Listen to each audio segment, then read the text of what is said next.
नमस्कार, मैं निखिल अरविंद और आप देख रहे हैं सच जनता से, यानी हर मुद्दों का सच जनता से। मैं इस वक्त मौजूद हूँ मध्य प्रदेश के सिमरिया विधानसभा क्षेत्र में। तो सबसे पहले यहाँ पर जो हमारे साथ लोग बैठे हैं, इनसे मैं स्थानीय मुद्दों की समस्याओं के बारे में जानने की कोशिश करता हूँ। यहाँ से विधायक हैं भारतीय जनता पार्टी के केपी त्रिपाठी, जिनके बारे में अभी मैं कुछ चर्चा किया था पहले। तो उनको कहा गया एक पैराशूट विधायक, जो सिर्फ और सिर्फ चुनावी समय में दिखलाई पड़ते हैं, बाकी समय में उनका कोई अता पता नहीं रहता है।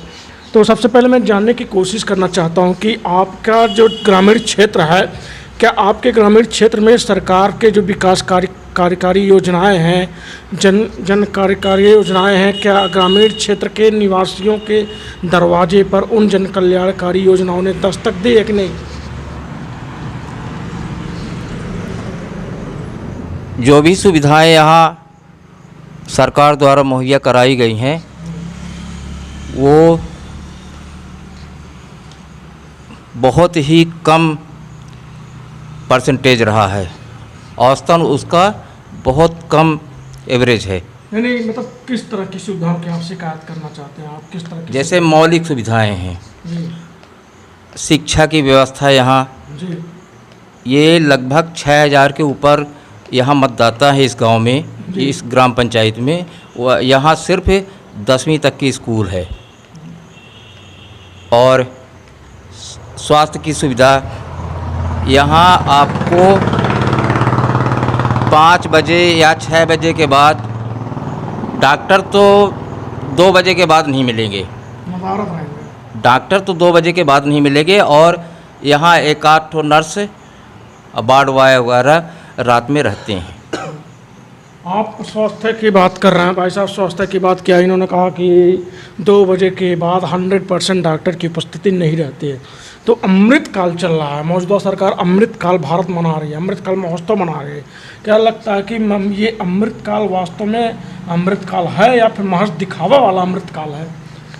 देखिए, ऐसा है कि यहाँ ऐसा कुछ नहीं समझ में आ रहा, क्योंकि जैसे अभी चाचा जी ने बताया कि 6 के बाद कोई डॉक्टर नहीं रहते, बिल्कुल सही बात है। और रही बात शिक्षा की, तो यहाँ से 20 किलोमीटर अपन रीवा है, सिरमौर है, सिमरिया है। ऐसा कोई शिक्षा का केंद्र नहीं है कि लोग, छोटे छोटे बच्चे हैं, वो बच्चियाँ हैं, आने जाने में दिक्कतें होती हैं। तो पढ़ाई के लिए सबसे बड़ी समस्या है यहाँ। नहीं, आप शिक्षा की शिकायत कर रहे हैं, मैं आपकी शिक्षा की शिकायत को सही कैसे मान लूँ? हमारे देश के प्रधानमंत्री किसी विदेश दौरे पर थे, उन्होंने कहा कि हमारे भारत में जिस तरीके से शिक्षा का केंद्र गढ़ रहा है, भारत के शैक्षिक व्यवस्था को वैश्विक स्तर का बनाया जा रहा है, हर भारत में हर दिन एक नई यूनिवर्सिटियों का उद्घाटन हो रहा है। कैसे मैं आपकी शिक्षा की व्यवस्था को सही, समस्या को सही मान सकता हूँ? जहाँ शिक्षा की बात है या कि कोई भी व्यवस्था है, जैसे आदरणीय जी ने मौलिक अधिकारों की बात की, तो मौलिक अधिकार जो हमारे हैं, शिक्षा का अधिकार, स्वास्थ्य का अधिकार, इन तरह की कोई भी जितनी भी योजनाएं हैं केंद्र सरकार की या प्रदेश सरकार की, या जो कि हमारे विधायक ये योजनाएं लेकर के आते हैं, इनकी योजना सारी दस्तावेजों तक सीमित है। इनके यहाँ तक कि आप देखेंगे कि स्कूल की, जैसे अभी राजा कुशवाहा जी ने बताया कि स्कूलों की भी समस्या है। तो यहाँ पे प्राइमरी स्कूल हो चाहे कोई भी स्कूल हो, इन्होंने नकल की कोशिश पूरी की। जैसे हमारी दिल्ली में सरकार है, वहाँ पे स्कूल की शिक्षा या कि शिक्षा के स्तर में जिस तरह से क्रांति आई है, तो उसका नकल करते हुए इन्होंने CM राइज स्कूल बनाने का प्रयास किया। और 2-4 महीने, 6 महीने या साल भर से मीडिया के माध्यम से प्रचारित किया कि गांव-गांव में या कि शहर में CM स्कूल खोले जा रहे हैं, CM राइज। लेकिन सिर्फ उनका जो भी प्रोग्राम होता है, जो भी घोषणाएं होती हैं, वो सारी कागजों तक सीमित है। धरातल पर कोई भी योजना उनकी सामने नहीं है। इसमें सारी चीज़ें, ये समस्या। आप दिल्ली के एजुकेशन मॉडल की तारीफ़ कर रहे हैं, दिल्ली के एजुकेशन मॉडल की तारीफ़ करते रहे हैं, तो मुझे एक सवाल संज्ञान में आया कि आपके दिल्ली के शिक्षा मंत्री जी किसी घोटाले में जेल जा चुके हैं। तो आप जो एजुकेशन मॉडल की तारीफ़ कर रहे हैं, वो एजुकेशन मॉडल केवल शहरी तक सीमित है। मुझे नहीं लगता मध्य प्रदेश जो ग्रामीण बहुल क्षेत्र है, वो ग्रामीण क्षेत्रों में कैसे सफल हो पाएगा। देखिए, अभी ये जो सवाल हैं आपके, इस तरह के कई सारे सवाल और ये सारे प्रचारित किए जा रहे हैं कि ग्रामीण में आम आदमी पार्टी कैसे काम करेगी और आम आदमी पार्टी का किस तरह से काम चलेगा। तो उसके लिए मध्य प्रदेश के अलावा आप पंजाब में चले जाइए। पंजाब में अभी हमारी 1 साल पहले सरकार बनी है, 1-1.5 साल हो गया है। वहाँ पे स्कूलों का स्तर इतना जल्दी सुधार में आया है। हम लोग की कोई भी प्रक्रिया जो होती है वो काफ़ी योजनाबद्ध तरीके से हम लोग काम करते हैं। तो जिस तरह से हम लोगों ने दिल्ली में काम किया, उसी तरह से पंजाब में भी ग्रामीण रूरल एरिया वहाँ भी आते हैं। बहुत सारे एरियाज़ हैं कि ग्रामीण क्षेत्र हैं, वहाँ पर हमने स्कूलों पे अच्छा ध्यान दिया है और अच्छा काम किया है। स्कूल बन रहे हैं, बढ़िया फर्स्ट क्लास का एजुकेशन हो रहा है वहाँ पे। तो जब पंजाब में संभव है तो यहाँ भी संभव है, क्योंकि पंजाब भी ग्रामीण एरिया पंजाब में भी आता है और मध्य प्रदेश में भी आता है। तो कोई ऐसी कठिनाई नहीं है कि शहर में हम लोग काम करते हैं और गांव में काम नहीं कर पाते हैं। तो इस तरह की कोई समस्या नहीं है। दिल्ली में भी 25-30 विधानसभा जो हैं वो ग्रामीण विधानसभा हैं और वहाँ पे स्कूलों का काम आप देखिए, क्रांति की तरह स्कूलों में काम हुआ है। जैसे क्रांति आई थी तो देश आज़ाद हुआ था, उस तरह से शिक्षा की क्रांति मनीष सिसोदिया जी लेकर आए और बढ़िया काम हुआ है। किसानों के मुद्दों की बात करूंगा। प्रधानमंत्री नरेंद्र मोदी जी ने कहा था कि दिसंबर 2022 के अंत तक हम किसानों की आय को दोगुना करेंगे। एमएसपी भी समय समय पर बढ़ा रहे हैं। क्या वास्तव में किसानों को उसका लाभ मिल रहा है कि नहीं मिल रहा, आप बताएं। ये झूठ के अलावा कुछ बोलते नहीं। इनका सारा चिट्ठा सब कुछ झूठ में ही निर्धारित है और कुछ भी नहीं, जमीन में कुछ भी नहीं है। ढोंग के अलावा ढोंग की भाषा करेगा, सिर्फ ढोंग की भाषा में बात करेगा। हाँ जी। नहीं, आप कैसे कह रहे हैं ढोंग के अलावा कुछ बोलते ही नहीं। ये रिकॉर्ड तोड़ दिए, झूठ बोलने में रिकॉर्ड तोड़ दिए। 9 साल में आपने प्रेस कॉन्फ्रेंस में जाते देखा? किसी पत्रकार का उत्तर दिया बैठा के? प्रेस कॉन्फ्रेंस किए क्या? जिस देश का प्रधानमंत्री, मुखिया आज तक 9 साल में प्रेस विज्ञप्ति नहीं की है, मतलब प्रेस वार्ता नहीं ना की हो, उससे क्या उम्मीद कर सकते हो?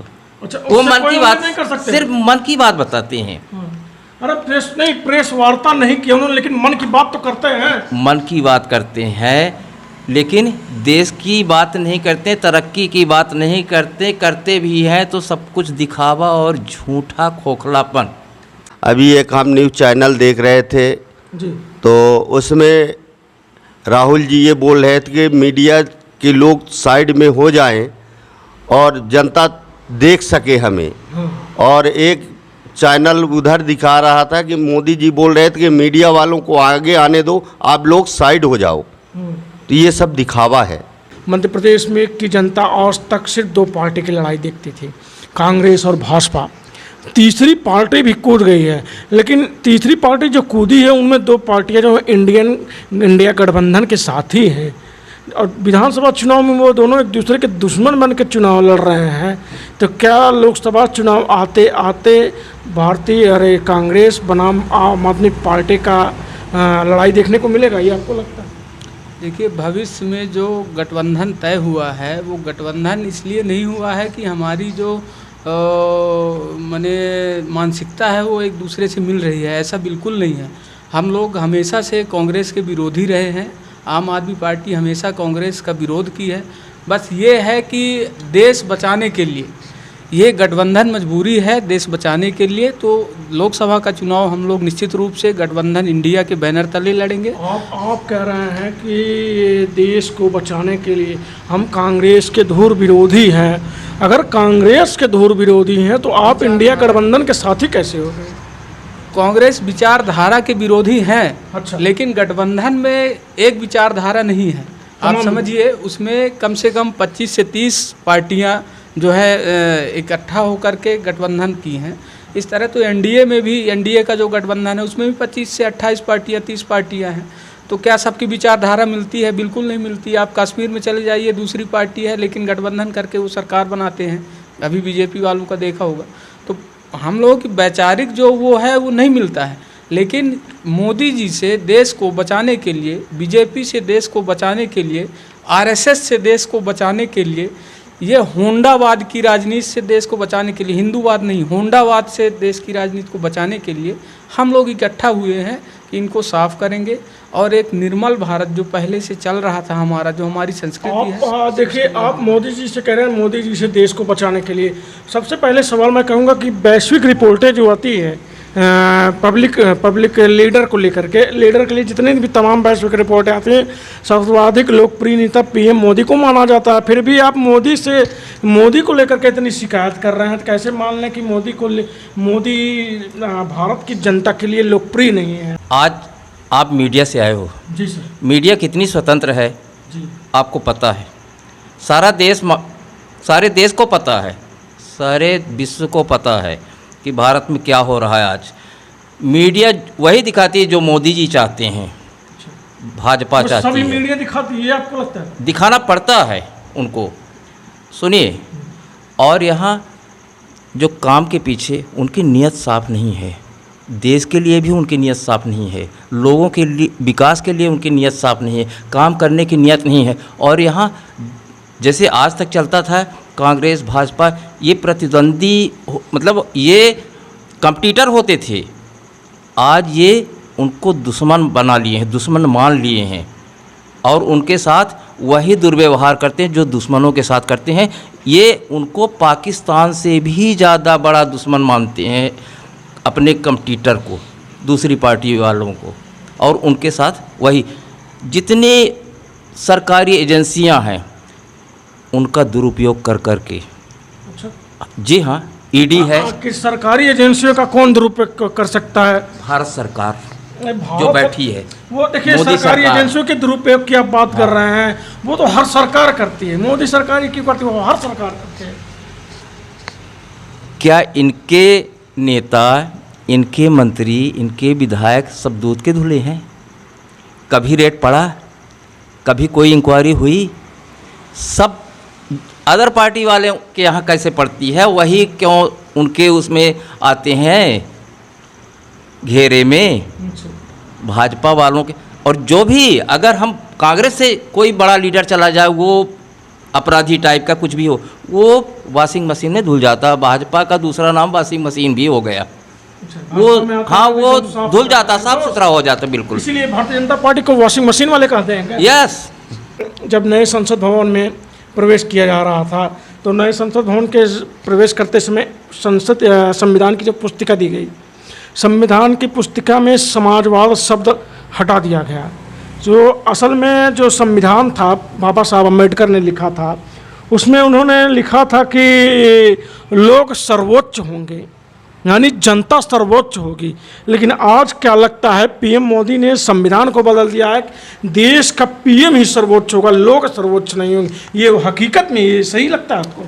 अब ये उनकी सोच है, अब इसके लिए अपन क्या कहें, लेकिन ये उनको जानकारी होना चाहिए कि जनता चाहेगी तो नेता अर्श पर, और जनता चाहेगी तो नेता फर्श पर। तो ये बात करूंगा प्रधानमंत्री के आर्थिक सलाहकार जो हैं। प्रधानमंत्री के आर्थिक सलाहकार जी कहते हैं कि विवेक देवराय अपने लेख में लिखते हैं कि हम लोगों को अब एक नए संविधान को अपनाने की ज़रूरत है। अब हमारे पास वह संविधान नहीं है जो हमें 1950 में विरासत में संविधान मिला था। क्या विरासत का संविधान समय के साथ अब पूरी तरह से आज के माहौल को अपने संविधान के दायरे में नहीं ला पाता? ये आपको लगता है? जी बिल्कुल, उन्होंने अपनी मानसिकता का प्रदर्शन किया है। अगर ऐसा उन्होंने बोला है तो वो बिल्कुल, उनका तो स्पष्ट है। वो शुरू से आज तक नागपुर में उनका आरएसएस का राष्ट्रीय कार्यालय है। उन्होंने भारत का जो राष्ट्रीय ध्वज है वहाँ अपने कार्यालय में लगाने से इनकार किया, हमेशा मना किया है। वो तो भारत के संविधान को शुरू से नहीं मानते आए। तो अभी तो जबकि भारत की जनता ने उन्हें प्यार देकर, अभी आपने एक सवाल किया था कि पूरे विश्व के जो लोग हैं वो उनको नेता मानते हैं, सर्वाधिक लोकप्रिय मानते हैं। तो सर्वाधिक लोकप्रिय वो पहले घर से हुए।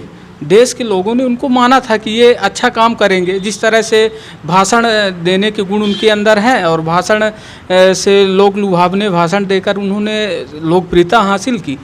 लेकिन राष्ट्र के प्रति उनके अंदर जो भावना है वो अब निकल कर सामने आ रही, पहले निकल कर सामने नहीं आई थी। अब धीरे धीरे देखिए, अभी आपने बोला कि संविधान को ही बदलना चाहते, इसीलिए हम लोगों को ये इंडिया अलायंस करना पड़ा है।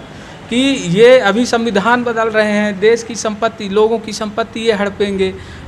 जिस तरह से यहाँ चल रहा है छोटे छोटे स्तर में, जो उनके नेता हैं, अभी यहाँ के जो लोकप्रिय तथाकथित लोकप्रिय, अपने से मुंह भोले लोकप्रिय विधायक हैं, उन्होंने यहाँ के सीओ को मारा था। अभी 4-6 महीना पहले की घटना है, जबकि सीओ एक ऐसा पद है, जिम्मेदार पद है, कि जब वो सीओ कितनी मेहनत की होगी सीओ की पढ़ाई पढ़ने के लिए, पढ़ने के बाद वो सीओ बने, कितने लोगों की आशा जागृत हुई होगी, उनके मामा होंगे, पापा होंगे, परिवार होगा, वो कितनी खुशी हुए होंगे जब वो सीओ बने होंगे। ऐसे पद को मैंने मारने का काम किया। अब उसमें कितनी सच्चाई है, क्या है, अब ये तो वही लोग जानेंगे, लेकिन मीडिया के माध्यम से, सोशल मीडिया के माध्यम से जो जानकारी मिली थी, तो उसमें उनका पूरा हाथ था और उन्होंने मारने का काम किया।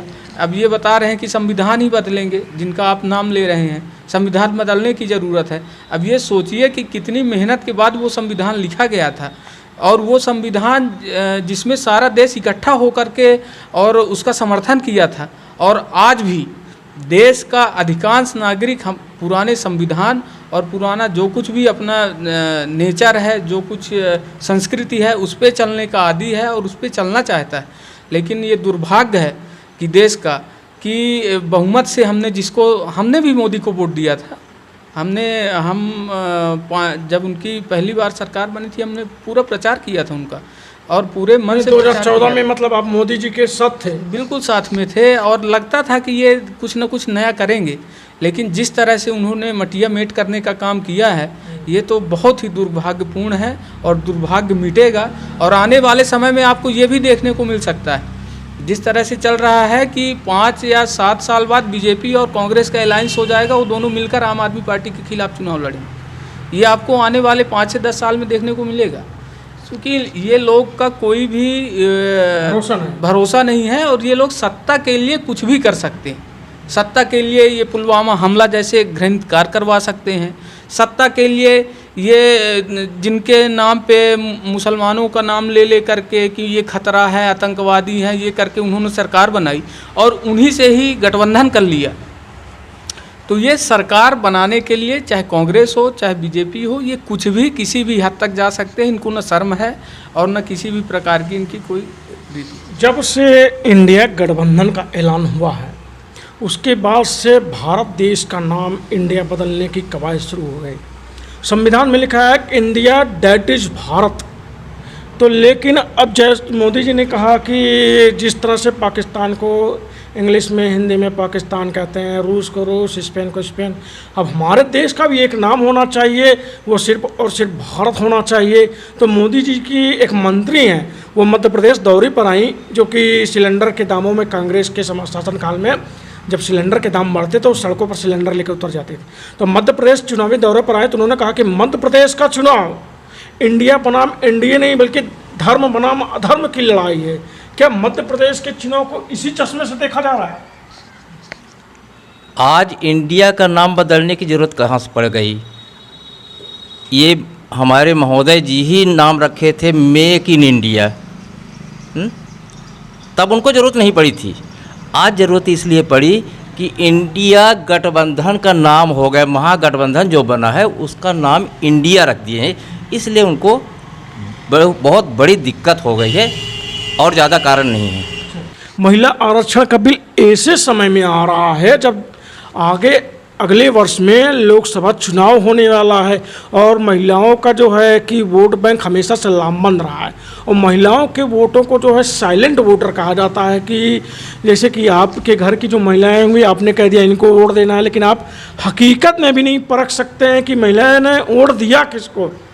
क्या साइलेंट वोटरों की पीएम मोदी को भनक लग गई है कि 2023 की विधानसभा में हम जा रहे हैं तो 2024 के विधानसभा में भी हम चले जाएंगे? वो महिला आरक्षण का जुमला भी लेकर आ गए हैं, और जबकि हकीकत में वो आपको 2029 तक नहीं दिखाई देगा, वो आरक्षण 29 तक नहीं मिलेगा। तो क्या महिलाएं, लगता है कि जो महिलाएं हैं हमारे समाज में, वो महिला आरक्षण के जुमले से प्रभावित हो जाएंगे और मोदी के पक्ष में एक बार फिर से लामबंद हो जाएंगे?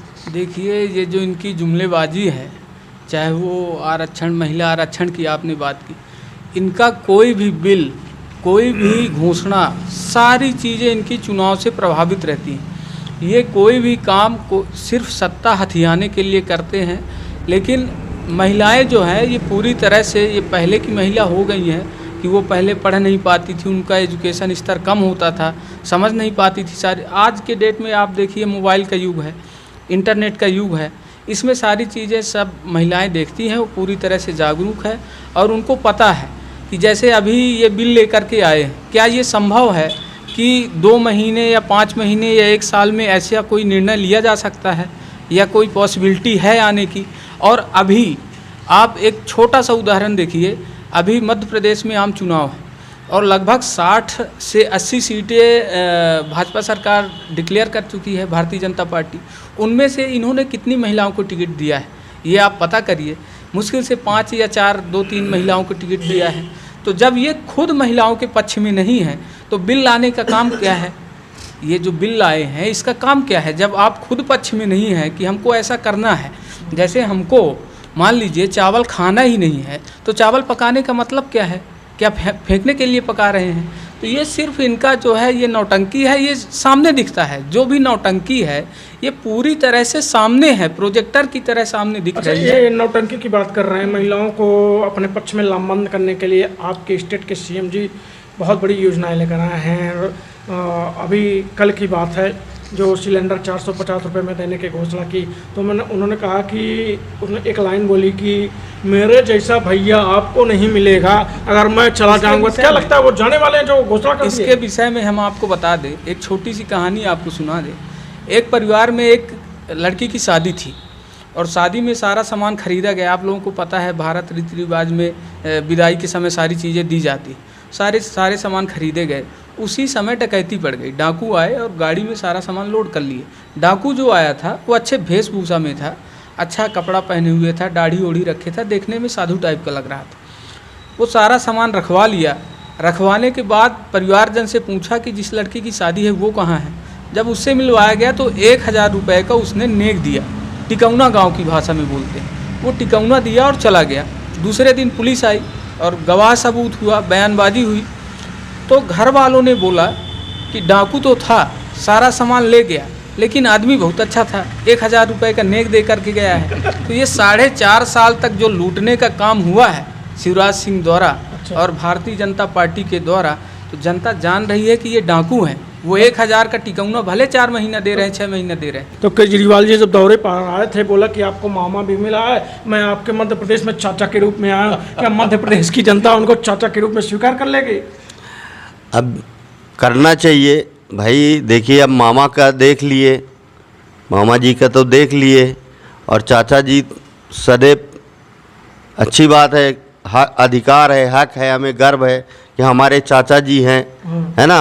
और उनकी जो रीति नीति और कार्य करने की शैली है वो आप लोग तो देख ही रहे हैं, दुनिया देख रही है कि पंजाब और दिल्ली में जो चल रहा है, तो वो मॉडल अपन मध्य प्रदेश में सरकार बनती है, अपने विधायक बनते हैं, वो पूरा सिस्टम वही चलेगा यहाँ। तो क्या चाचा के मॉडल को मध्य प्रदेश के भतीजे सफल बना पाएंगे या आम आदमी पार्टी का जो मकसद है मध्य प्रदेश को लेकर के वो अपने मकसद में कामयाब हो पाएगी? देखिए अभी आपने जो मामा और चाचा के संबंध में चर्चा की, तो मामा का जो रिश्ता है इतिहास गवाह रहा है, चाहे शकुनी मामा हो चाहे कंस मामा हो, तो इसका इतिहास ही ऐसा रहा है कि बड़ा दुर्भाग्यपूर्ण रहा है इतिहास। और ये उसी इतिहास की एक कड़ी में शिवराज मामा भी जुड़ गए हैं, कंस मामा और शकुनी मामा की लिस्ट में ये भी जुड़ गए हैं। और संयोग मानिए कि केजरीवाल जी का जो जन्मदिन होता है वो जन्माष्टमी के दिन ही होता है। तो कंस मामा का वध करने केजरीवाल जी आ गए हैं, जन्माष्टमी को उनका जन्म हुआ है और निश्चित रूप से कंस का वध जो है वो केजरीवाल ही करेंगे, कंस मामा।